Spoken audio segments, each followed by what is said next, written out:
Ya, jumpa lagi dengan saya di tahun 2024 ini dan rasanya belum terlambat untuk bisa mengucapkan selamat tahun baru atau Happy New Year, dan semoga di tahun ini Tuhan Yesus memberkati saudara sekalian. Nah, kali ini saya akan membahas satu topik yang sempat viral di akhir tahun, sempat hangat di media sosial tentang seorang public figure atau seorang influencer yang mengunggah suatu postingan di akun sosial media sosialnya dan mengundang kontroversi. Bahkan dia dikatakan menyebarkan ujaran kebencian, yaitu artis Syahrini. Nah, saya baru sempat membahasnya pada kesempatan ini, semoga belum terlambat. Ya, dan quotes yang menjadi kontroversi itu setelah saya searching, ya saya temukan di suara.com dan juga Lambe Turah. Nah, di situ quotes dari Syahrini ini bilang begini: bagaimanapun di dalam kitab suci, Yesus lahir, makan, tidur, ya berdoa dan punya keterbatasan, pengetahuan, sementara Islam ya mengajarkan bahwa Tuhan selalu sempurna. Umat Kristen harus menanyakan kembali gagasan tentang Tuhan. Ya, ini ungkapan Syahrini dalam unggahannya, ya. Kemudian selanjutnya dia berkata bahwa umat Kristen harus bertanya pada diri sendiri, apakah gagasan tentang Tuhan dulunya adalah seorang anak yang lemah dan tidak berdaya, yang tidak dapat bertahan hidup tanpa makanan, minuman, atau tidur, sama dengan Tuhan yang Maha Kuasa yang dijelaskan dalam Perjanjian Lama? Tentu saja tidak, tambah Syahrini dalam kutipan tersebut. Ya, jadi ini kata-kata Syahrini yang akhirnya menimbulkan kontroversial. Ya, sebagian netizen menganggap dia menyebarkan ujaran kebencian. Nah, bagi saya sendiri tidak masalah, karena kita lihat dari sisi lain mungkin saja dia sedang mempelajari Alkitab dan punya kerinduan untuk mengenal Tuhan Yesus lebih lagi.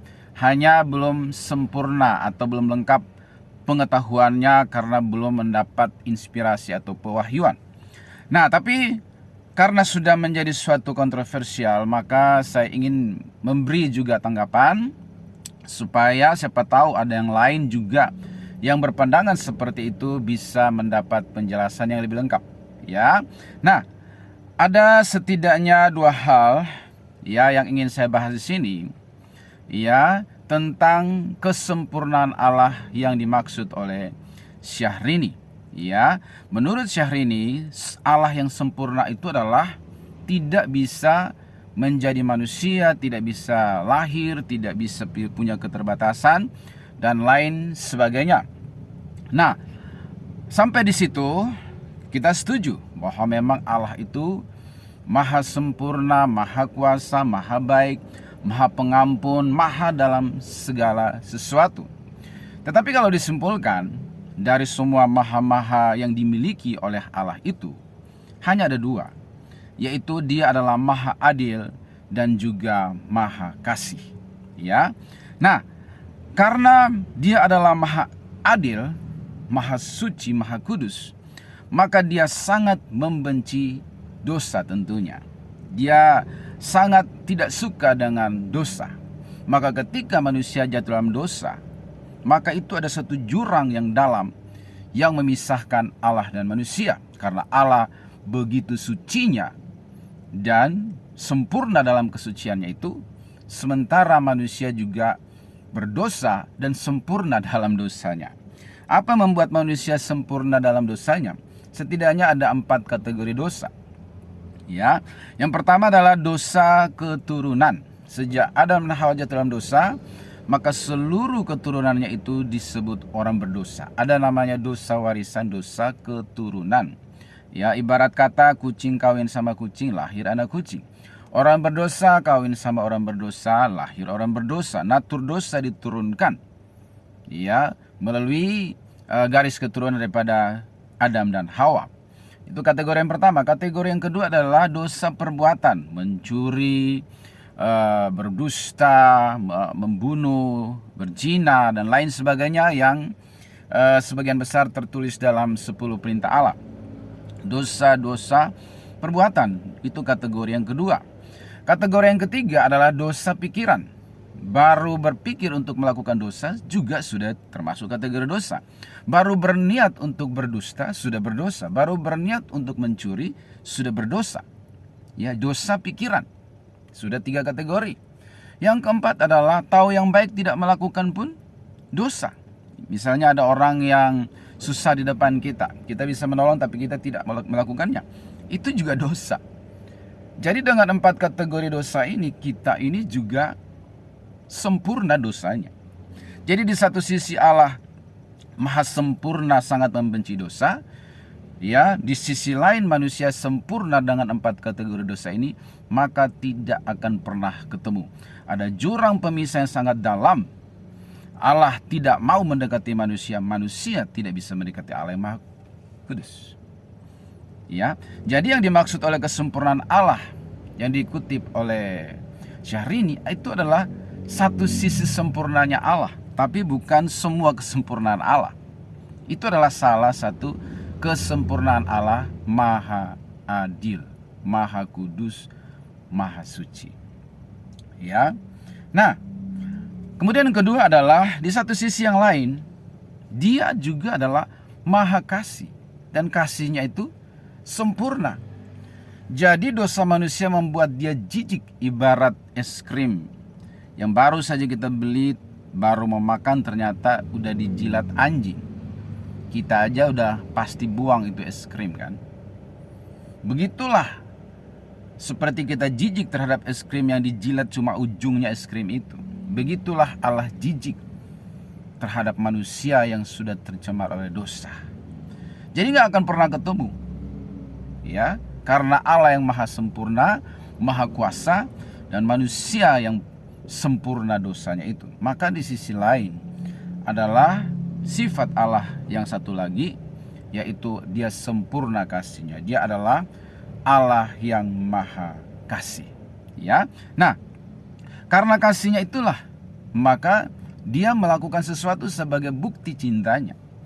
Dia tidak hanya duduk di sorga dan berkata di sorga, selamat berjuang ya manusia dengan 4 kategori dosa kalian. Saya sih mengasihi kalian sih. Ya, selamat berjuanglah. Ya kan? Tidak seperti itu. Dia turun. Ya.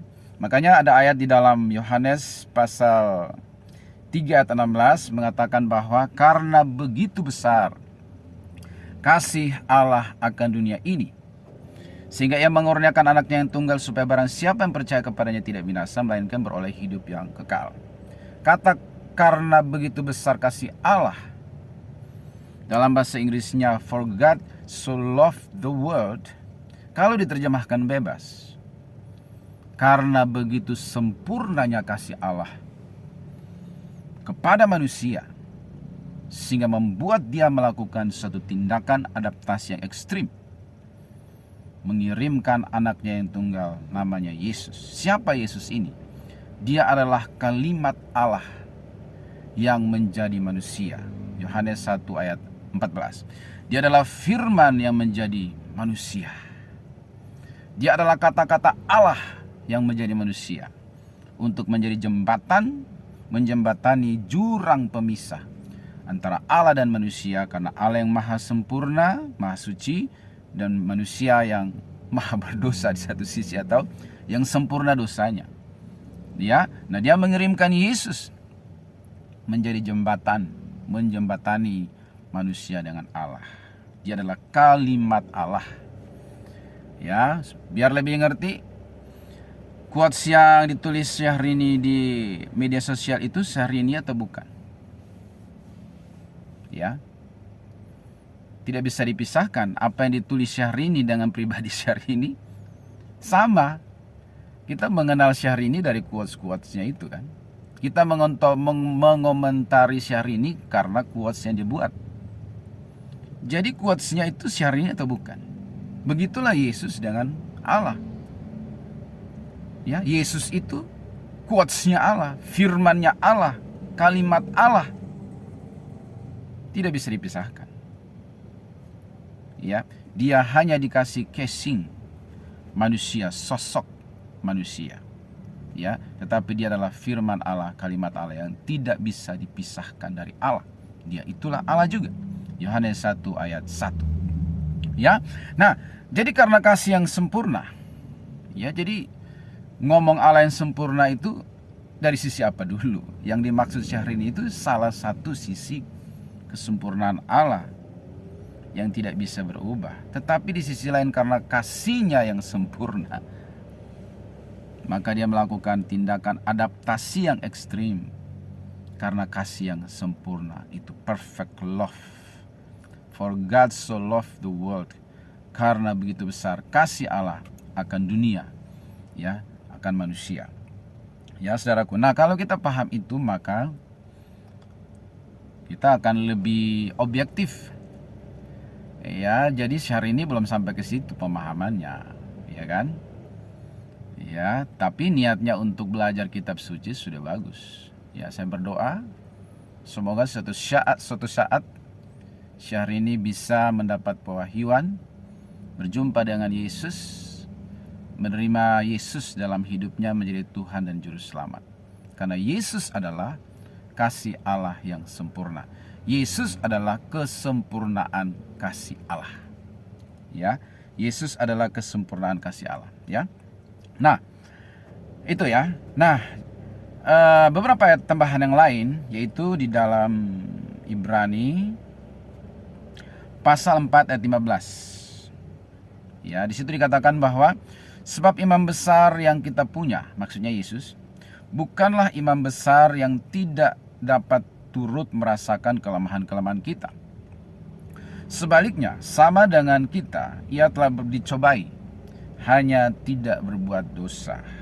Nah, jadi kalau Syahrini punya seorang pemimpin, maunya pemimpin yang seperti apa? Yang duduk di kursi goyang, tidak mengerti penderitaan rakyat, hanya membuat undang-undang dan aturan, dan tidak pernah ikut merasakan atau turun ke bawah melihat apa sesungguhnya yang dialami oleh rakyat.